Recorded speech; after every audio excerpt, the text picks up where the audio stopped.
The first question we are discussing here is explain the principle and working of a nuclear reactor with the help of a labeled diagram.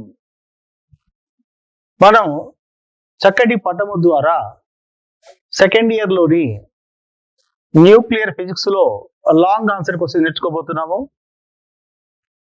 చక్కటి diagram ద్వారా పటము ద్వారా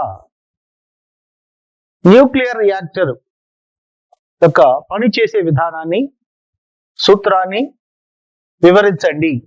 ఇది 8 marks question. ఇది మనం నేర్చుకోబోతున్నాం. Principal. The principle is controlled chain reaction. This controlled chain reaction was first observed by Fermi. A chain reaction was first observed by Fermi. If it is a controlled one, it is nothing but a nuclear reactor. If it is uncontrollable, it becomes a nuclear bomb. That is the only difference. If it is uncontrollable, nuclear bomb. Controlled is nothing but nuclear reactor. This was first observed by Fermi. And in this, a lot of energy is produced in this reaction. So, సూత్రం ఏంటంటే శృంఖల చర్య. దీన్ని మొట్టమొదట కనుక్కున్నవాడు ఎవరంటే Fermi. గొలుసు చర్య కూడా అంటారు, దీన్ని శృంఖల చర్య అంటారు. ఇది నియంత్రించగలిగితే అది న్యూక్లియర్ రియాక్టర్ గా అవుతుంది. కాబట్టి నియంత్రించబడిన శృంఖల చర్యనే సూత్రం దేనికి? న్యూక్లియర్ రియాక్టర్ కి. దీంట్లో చాలా అత్యధికమైన శక్తి విడుదలవుతుంది. ఇప్పుడు దీంట్లో డయాగ్రామ్ కూడా చాలా ఇంపార్టెంట్ అండి. Because there is a skill in physics. For that we have nearly 4 marks. Nothing but diagrams in the case of physics. So చక్కటి డయాగ్రామ్ గీయాలి. ఆ పటంలో చూపించినట్టుగా డయాగ్రామ్ గీయాలి. ఇప్పుడు ఆ న్యూక్లియర్ రియాక్టర్ లో ఉన్న భాగాల గురించి తెలుసుకోబోతున్నాం. The parts in the nuclear reactor we're going to discuss. So nuclear reactor గురించి మనం రాసాం ఇక్కడ. The device in which the nuclear chain reaction are initiated, controlled and sustained at a steady rate. కాబట్టి మనం నియంత్రించబడిన శృంఖల చర్యతో ఎప్పుడూ కూడా స్థిరమైన రేటులో శక్తిని జనింప చేయగలిగేదే ఒక న్యూక్లియర్ రియాక్టర్. అది దీని సూత్రం. దీంట్లో ఏం పార్ట్స్ ఉంటాయండి? Core, moderator, control rods, coolants, fuel, ఇవన్నీ కూడా దీంట్లో భాగాలు. These are the parts in a nuclear reactor. What are they? Core, moderator, control rods, coolants, fuels. దీంట్లోని భాగాల గురించి మనం నేర్చుకోబోతున్నామండి. అది కోర్, మితకారిణి, నియంత్రణ కడ్డీలు, శీతలీకరణాలు, ఇంధనం, ఈ భాగాలు రాస్తాం మనం. కోర్ గురించి తెచ్చుకోబోతున్నాం. The core of the reactor is the site of a nuclear fission. It contains all the fuel and generates the heat required for the energy production. The core is surrounded by a reflector of neutrons, generally an aluminum can. So the aluminum can, in the aluminum can we are keeping this core. Why we are using aluminum can? Because it's a good reflector of neutrons. They should not go away from this site. And in this can or a core, we are keeping all the nuclear fuel and also all the required moderators and control rods and everything inside. The central part of it. Kabatti కోర్లో ఈ ఇంధనం ఉంటుంది. ఈ ఇంధనంలో కాకుండా మితకారిణులు, శీతలీకరణలు కూడా దీంట్లోనే ఉంటాయి. ఈ మొత్తాన్ని కూడా మనం అల్యూమినియం క్యాన్లో ఉంచుతాం. దీనికి కారణం ఏంటంటే అల్యూమినియం అనేది న్యూట్రాల్ని వికర్షించి ఈ కోర్లోనే ఉంచి ఈ శృంఖల చర్యకి పెంపొంది చేయడానికి ఉపయోగపడుతుంది. ఈ చర్య జరుగుతున్నప్పుడు దీంట్లోంచి రేడియోధార్మిక కిరణాలని బయటికి వెళ్ళిపోకుండా ఉంచడం కోసం షీల్డ్ని ఉపయోగిస్తాం. The shield is used to stop the radiations going out of this reactor. And generally the shield is a concrete wall with nearly thickness 2 meters to 2.5 meters thick. It prevents radiation from reaching outside the environment. కాబట్టి ఈ nuclear reactor ని మనం 2 మీటర్ల నుంచి 2.5 మీటర్లు మందము కలిగిన concrete గోడల మధ్య ఉంచడం జరుగుతుంది. కారణం ఏంటంటే దీని గుండా ఈ రేడియోధార్మిక కిరణాలు బయటికి పోజాలవు. కాబట్టి దీన్ని షీల్డ్ చేస్తుంటాం. ఒకసారి ఎంసెట్ క్వశ్చన్లు అడిగారండి. So we're taking lot of precaution, still there is a possibility of leakage of radio activity. Why a nuclear reactor construction in Nagarjuna Sagar was prevented అని అడిగాడండి. So because even though we protect it, there is a possibility of leakage of radioactivity. We are taking a lot of precaution using shielding. కాబట్టి shielding ఉపయోగించి, రక్షణ కవచాలను ఉపయోగించి, shielding అంటే రక్షణ కవచాలు, దీన్ని ఉపయోగించి రేడియోధార్మిక కిరణాలు బయటకు పోకుండా ఉపయోగిస్తాం. దీంట్లో కాంక్రీట్ గోడలు ఉపయోగిస్తాం. ఎంత థిక్నెస్ అండి, అది ఎంత మందం? 2 మీటర్ల నుంచి 2.5 మీటర్ల మందం కలిగే గోడలు ఉపయోగిస్తాం. ఇప్పుడు న్యూక్లియర్ ఫ్యూయల్, కాబట్టి ఇంధనం గురించి నేర్చుకోబోతున్నాం. Nuclear fuel.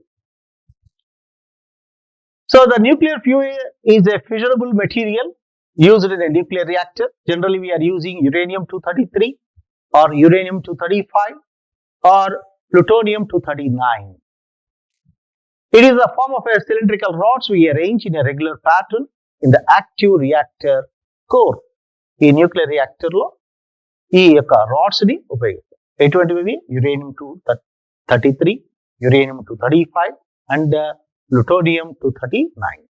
కాబట్టి ఇంధనం ఇక్కడ మనం తీసుకునేవి జనరల్ గా ఏం ఉపయోగిస్తామంటే uranium-233, uranium-235 మరియు plutonium-239.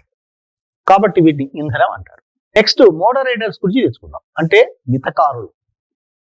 సో తెలుగులో మనకు చాలా క్లియర్ గా ఉందండి. మితకారులు అంటే మనకి హెల్ప్ చేసింది, మిత్రుల్లాగా. What is the moderator? So slow moving neutrons have more tendency to facilitate fission reaction rather than fast moving neutrons. The average energy of a neutron produced in the fission reaction is around 2 million electron volts. These are the fast moving neutrons and have low tendency to cause fission. In order to facilitate fission reaction, there is a need to slow down the speed of the neutrons. The job is done by moderator. In general, moderators are heavy water and graphite.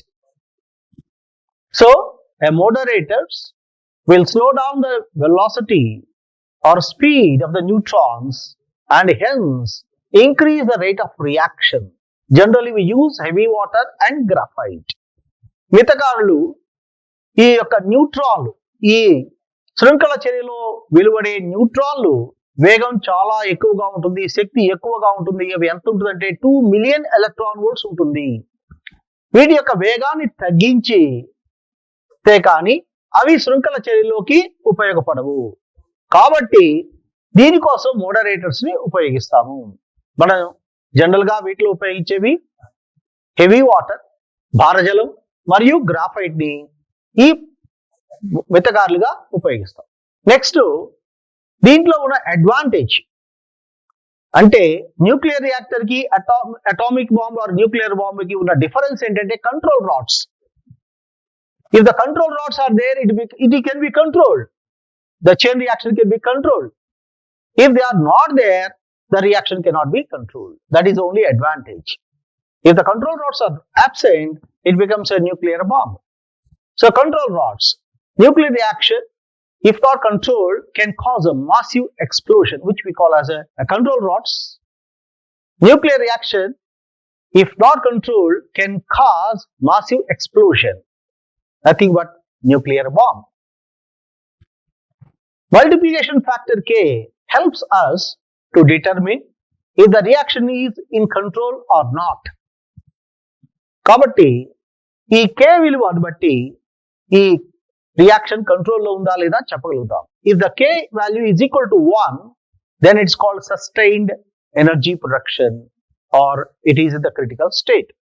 If K value exceeds unity, control rods made of boron or cadmium are inserted in the reactor core up to desirable length. The rods have ability to absorb the neutrons. Therefore, the nuclear reaction can be controlled, thereby bringing down the multiplication factor to close to the unity. Kabatti, the moderate, here the control rods are here. We are using to absorb the neutrons. And generally we use boron and cadmium, sometimes steel also used. So to control this reaction, we have to remove the neutrons. That's the thing. That is, they have to be absorbed out of this one. And the boron and cadmium are having a tendency of absorbing the neutrons, and the reaction can be controlled.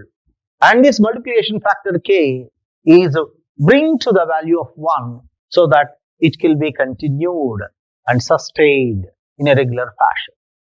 కాబట్టి నియంత్రణ కడ్డీలు ఇక్కడ boron మరియు cadmium ఉపయోగిస్తాం. ఇవి neutron ని శోషింప చేసుకుని ఈ చర్యని సున్నికల చర్యని అదుపు చేస్తుంది. కాబట్టి K విలువ గనక 1 గనక ఉంటే ఈ చర్య అనేది సాఫీగా జరుగుతుంది. ఇంతకన్నా ఎక్కువైందనుకోండి, K విలువ 1 కన్నా ఎక్కువైందనుకోండి, అది అన్కంట్రోలబుల్, అంటే నియంత్రణ తప్పుతుంది. అటువంటి రియాక్షన్ ఏమవుతుందంటే అది న్యూక్లియర్ బాంబుకి దారి తీస్తుంది. కాబట్టి K విలువని ఎప్పుడూ కూడా 1 ఉండేట్టుగా చేయటానికి కోసం మనం నియంత్రణ కడ్డీలు ఉపయోగిస్తాము. ఎప్పుడైతే K విలువ పెరిగిందో ఈ బోరాన్ కాడ్మియం అనే నియంత్రణ కడ్డీలని ఈ న్యూక్లియర్ రియాక్టర్లోకి పంపి ఆ ఏర్పడిన ఎక్కువైన న్యూట్రాన్లు శోషింపచేసుకుని ఈ K విలువని 1కి తీసుకురావడానికి ప్రయత్నం చేస్తాము. ఇప్పుడు కూలెంట్స్ గురించి నేర్చుకుంటాం. శీతలీకరణాలు. The heat produced in the core is absorbed by coolants and is passed to water, and it exchanges this heat energy and produces steam. The steam is used to drive the turbines and to generate electricity, and therefore electricity is generated. In general, water, heavy water is used as coolants. In the case of high temperature, liquid sodium is also used as coolants. కాబట్టి శీతలీకరణాల గురించి తెలుసుకోబోతున్నామండి. ఇక్కడ దీంట్లో ఏర్పడిన ఉత్పత్తి అయిన అత్యధికమైన ఉష్ణోగ్రతని తీసివేయడానికి మనం నీటిని ఉపయోగిస్తాము జనరల్ గా. ఈ నీరును పంపించడం వల్ల ఈ ఉష్ణానికి అది ఆవిరి రూపంలో మారి ఆ టర్బైన్లు తిప్పటం వల్ల ఆ టర్బైన్స్ తిరిగి విద్యుత్ శక్తిగా మారుతుంది. ఈ విధంగా ఎలక్ట్రిసిటీ జనరేషన్ అనేది జరుగుతుంది. దీంట్లో జనరల్ గా మనం నీరు కానీ లేదా భారజలాన్ని కానీ ఉపయోగిస్తాం శీతలీకరణాలుగా. ఎక్కడైతే ఉష్ణోగ్రత అత్యధికంగా ఉంటుందో అటువంటి సందర్భాల్లో లిక్విడ్ సోడియంని కూడా, ద్రవ రూపంలో ఉన్న సోడియంని కూడా కూలెంట్ గా మనం ఉపయోగిస్తాం, శీతలీకరణగా ఉపయోగిస్తాము. So coolants are used to reduce the temperature generated in the core, and by sending the water as a coolant, and they will take away the heat energy, convert it to steam, which in turn rotates the turbine, produces electricity. And sometimes liquid sodium is also used as a coolant as temperature is sometimes going very high. Now, I already informed you that the diagram is very, very important here. You see that label diagram here? Here, if you see this, here we are having the core. This central part is core. Inside we have moderators, control rods, and there is here inlet and outlet for the water to pass. And here there is a coolant liquid is there, and which is taking out the heat energy and converted to steam. You see here, and this steam is rotating the turbines. So this diagram is so important. If you see here, this is the wall. This is a this is nothing but 2 meters to 2.5 meters thick concrete walls, which stops the leakage of radioactivity. And inside This is central part consists of the nuclear fuel, moderators and control rods, and we have a input and output for the water to flow, and this here at this place, and it is kept in the coolant, and this steam generated is again connected to the turbines which produces electricity. మనం ఈ పటం అనేది చాలా ముఖ్యమైనది, 2 మార్కులు కలిగి ఉంటుంది. ఇక్కడ చూడండి, ఇక్కడ ఈ మొత్తం మధ్యలో కోర్ ఉందండి. ఈ కోర్ ని మొత్తాన్ని కూడా కప్పి ఉంచడం కోసం ఇక్కడ ఒక గోడ కట్టి ఉంది. ఇక్కడ చూడండి, అది 2 మీటర్ల నుంచి 2.5 మీటర్ల మందం ఉంటుంది. ఈ రేడియో ధార్మిక కిరణాలు బయటికి పోకుండా కాపాడటానికి. దీని లోపల మితకారిడి ఉంది, నియంత్రణ కడ్డీలు కూడా ఉన్నాయి దీంట్లో. కాబట్టి ఇక్కడ దీంట్లో 3 ఉన్నాయి. న్యూక్లియర్ ఫ్యూయల్ అంటే 1 ఇంధనం, 2 మితకారిడి, 3 నియంత్రణ కడ్డీలు. ఈ రకంగా దీంట్లో 3 ఉన్నాయండి. ఇక్కడ దీంట్లో ఏర్పడిన ఉష్ణోగ్రత తీసివేయడానికి మనం వాటర్ పంపిస్తున్నాము. ఈ వాటర్ బయటకు వచ్చేటికి ఈ కూలెంట్ ద్వారా పోయి ఈ కూలెంట్ ఇక్కడ మనం నీటిని ఉపయోగిస్తున్నాము. ఇదేమవుతుందంటే స్టీమ్ గా బయటకు వెళ్ళిపోతుంది. ఈ స్టీమ్ మనకి టర్బైన్స్ రొటేట్ చేసి ఎలక్ట్రిసిటీ జనరేట్ చేయడానికి ఉపయోగపడుతుంది. వర్కింగ్.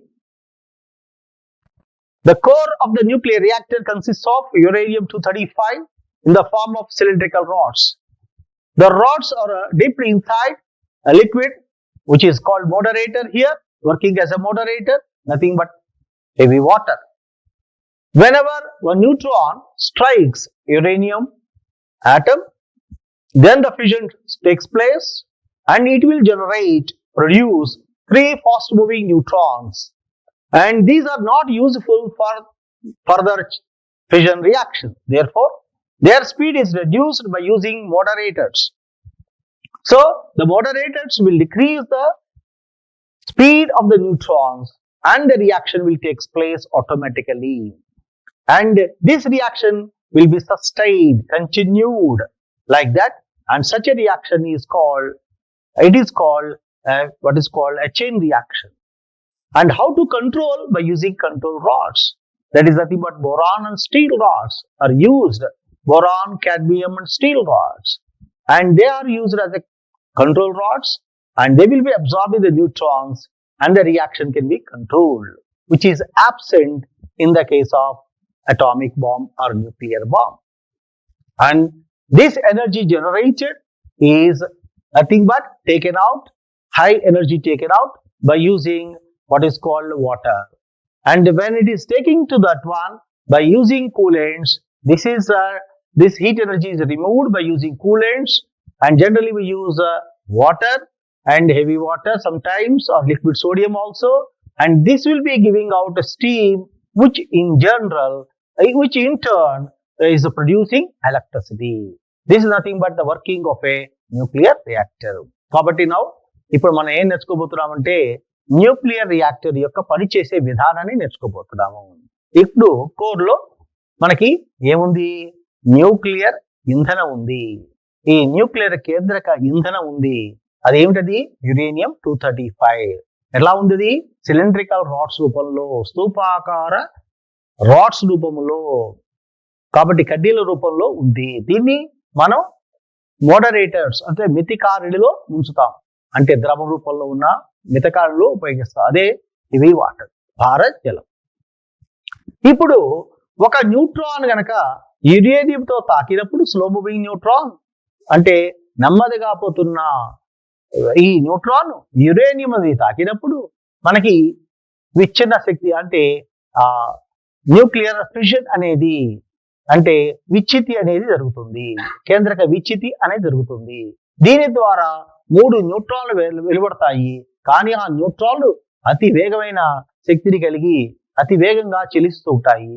ఈ న్యూట్రాన్లు మనకి మళ్ళా గొలుసు చర్య చేయడానికి కానీ లేదా కేంద్రక విచ్ఛితి చేయడానికి కానీ పనికిరావు. కాబట్టి వాటి వేగాన్ని తగ్గించడం కోసం మితకాలను ఉపయోగిస్తాము, అంటే హెవీ వాటర్ ఉపయోగిస్తాము, భారజలాన్ని ఉపయోగిస్తాము. ఎప్పుడైతే ఈ న్యూట్రాన్ల యొక్క వేగం తగ్గిపోయిందో అవి మళ్ళా ఆ న్యూట్రాన్లు ఈ కేంద్రక విచ్ఛితికి చేయడానికి ఉపయోగపడతాయి. అంటే ఈ చర్య అనేది తనంతట తనే జరుగుతూ పోతుంది ఈ విధంగా ఉంటే అటువంటి దాన్ని శృంఖల చర్య అంటారు. మరి దీన్ని అదుపు చేయడానికి పాసిబుల్ ఉంది ఒక కేంద్రక రియాక్టర్లోని. ఎలా చేస్తాము? ఈ నియంత్రణ కడ్డీలు దీంట్లో ఉంటాయి. ఏంటవి? కాడ్మియం మరియు బోరాన్. ఇవి ఈ న్యూట్రాన్లను శోషింపజేసుకుని ఈ యొక్క చర్యని అదుపు చేస్తూ ఉంటుంది. దీనిలో వచ్చిన అత్యధిక శక్తిని మనం బయటికి తీయటానికి శీతలీకరణాలు ఉపయోగిస్తాము. అది కూలెంట్స్ ఏమవుతుందంటే జనరల్ గా వాటర్ ఉపయోగిస్తాం కాబట్టి స్టీమ్ గా మారి టర్బైన్స్ రొటేట్ చేసి ఎలక్ట్రిసిటీ జనరేట్ అవుతుంది. ఈ విధంగా మనం ఎలక్ట్రిసిటీ జనరేషన్ కోసం ఈ న్యూక్లియర్ రియాక్టర్ ఉపయోగిస్తాం. The slow moving neutrons are hitting uranium-235. It's splitting into generally two lighter nuclei like a barium and krypton, producing what is called fast moving neutrons, 3 fast moving neutrons. If you see that by using moderators, these fast moving neutrons are slowed down, then they can cause fission in the leftover uranium, and this reaction will continue forever, and this is called a chain reaction. So in the first case we have seen a fission reaction, and these neutrons which are liberated, their speed is decreased in this case by using moderators, and here they are in turn acting or reacting with the leftover uranium, and this reaction will continue forever, and such is called a chain reaction. So దీని గొలుసు చర్యకి మనం ఎలా explain చేస్తున్నాం చూడండి. ఇక్కడ నెమ్మదిగా పోతున్న slow moving neutron గనక యురేనియం తాకినప్పుడు ఇది బేరియం క్రిప్టాన్ అనే 2 తక్కువ ద్రవ్యరాశి కలిగిన కేంద్రకాలుగా విడిపోవటంతో మరియు 3 ఫాస్ట్ మూవింగ్ బాగా వేగవంతమైన న్యూట్రాన్లను విడుదల చేసింది. ఈ న్యూట్రాన్ల యొక్క వేగాన్ని కనుక మితకాలను ఉపయోగించి తగ్గిస్తే అవి మరలా ఉన్న మిగిలిన యురేనియంతో ఢీకొని కేంద్రకాలతో ఢీకొని ఈ చర్య అనేది తనంతట తానే సాగిపోతూ పోతుంది. దాన్ని మనం ఏమంటామంటే శృంఖల చర్య అంటారు. It's nothing but a chain reaction. దీనిలో మనకి ఉపయోగాలు, what are the advantages of the nuclear reactor, అది కూడా రాయాలండి మనం. Very small quantity of fuel is sufficient to produce large energy. That is the advantage of this one. Kabatti, this is producing lot of energy. It is used to generate electricity and also to run submarines. Kabatti, electricity lekapothe manaki there is no industries. So electricity is very important for the growth of any country. So nuclear energy is helping for the growth of any country. కాబట్టి ఇప్పుడు మనం ఏం నేర్చుకోబోతున్నామంటే ఈ nuclear reactor వల్ల ఉపయోగాలు ఏంటో చూస్తున్నాం. దీంట్లో చాలా తక్కువ ద్రవ్యరాశిని ఉపయోగించి చాలా ఎక్కువైన శక్తిని విడుదల చేయడానికి సాధ్యమవుతుంది. అట్లాగే దీనిలో ఎలక్ట్రిసిటీని జనరేట్ చేయడానికి ఉపయోగపడుతుంది ఈ న్యూక్లియర్ రియాక్టర్ లో. ఇవి లేకపోతే పరిశ్రమలు ఉండవు, కాబట్టి ఒక దేశ అభివృద్ధి ఉండదు. అట్లాగే సబ్మెరైన్స్ ని కూడా నడపటానికి ఈ శక్తిని ఉపయోగిస్తాము. దీని యొక్క డిసడ్వాంటేజెస్ అవి కూడా చాలా ఉన్నాయండి. What are the disadvantage of a nuclear reactor? There is a problem of disposal of radio active nuclear wastage and also maintenance of the equipment. So the radio active materials which are coming, barium and krypton, they are poisonous, they are radio active materials, and to keep them away is very very difficult task. So that is another big problem, and we explain in detail afterwards. And maintenance of the equipment is also very very difficult task. కాబట్టి దీనివల్ల నష్టాలు కూడా చాలా ఉన్నాయండి. ఏమిటంటే దీంట్లో barium and krypton అనే వచ్చే కేంద్రకాలు అవి రేడియో ధార్మికత కలిగి ఉంటాయి కాబట్టి వీటిని న్యూక్లియర్ వేస్టేజ్ అంటారు. వీటిని జాగ్రత్తగా భద్రపరచుకునేది చాలా కష్టమైన పరిస్థితి. అది కూడా మనకి ఒక కష్టమైన పరిస్థితి, డిసడ్వాంటేజ్. అదే కాకుండా ఈ న్యూక్లియర్ వేస్టేజ్ దాచిపెడతాం. అలాగే న్యూక్లియర్ యాక్సిడెంట్ కూడా జరగచ్చు కొన్నిసార్లు. This what is called the neutrons will increase, and in such a way the K value great increases greater than 1, and it goes to uncontrollable chain reaction, which is nothing but atomic bomb. Chernobyl lo jarigindandi, adi Japan lo kuda jarigindi. Konni saarlu this reaction will go uncontrollable. Sometimes the nuclear reaction or chain reaction will go uncontrollable without our knowledge. Sometimes it happens in Chernobyl and also in Japan. కాబట్టి Japan రష్యాలో జరిగింది, చెర్నోబిల్లో జరిగింది. ఇలా జరిగితే అది కేంద్రక bomb, nuclear బాంబుగా తయారవుతుంది, విస్ఫోటం జరుగుతుంది. దీన్ని నడపడానికి high cost is required, lot of money is required because of the fuel is very costlier. Major impact is on human life. కాబట్టి ఫైనల్ గా మనం చెప్పగలిగింది ఏంటంటే దీని యొక్క ప్రభావం మనుషులపై చాలా ఉంటుంది. కారణం ఏంటంటే we're taking all the precautions to protect the radioactive leakage and protecting the environment and the people who are working, but still there is a leakage and people who are getting the cancer disease after some time. కాబట్టి దీనిలో మనం ఎన్నో జాగ్రత్తలు తీసుకుంటున్నాము, అయినప్పటికీ కూడా ఈ radio ధార్మిక కిరణాలు బయటకు రావడం జరుగుతుంది. అట్లాగే దాంట్లో పనిచేసే మనుషులు, జంతువులు కూడా దీని యొక్క ప్రభావానికి లోనై వాళ్ళు క్యాన్సర్ వ్యాధికి లోనవుతున్నారు. These are the disadvantage of this, some of the disadvantages of the nuclear rate. దీనివల్ల కొన్ని నష్టాలు ఈ విధంగా ఉన్నాయి. Thank you, all the best.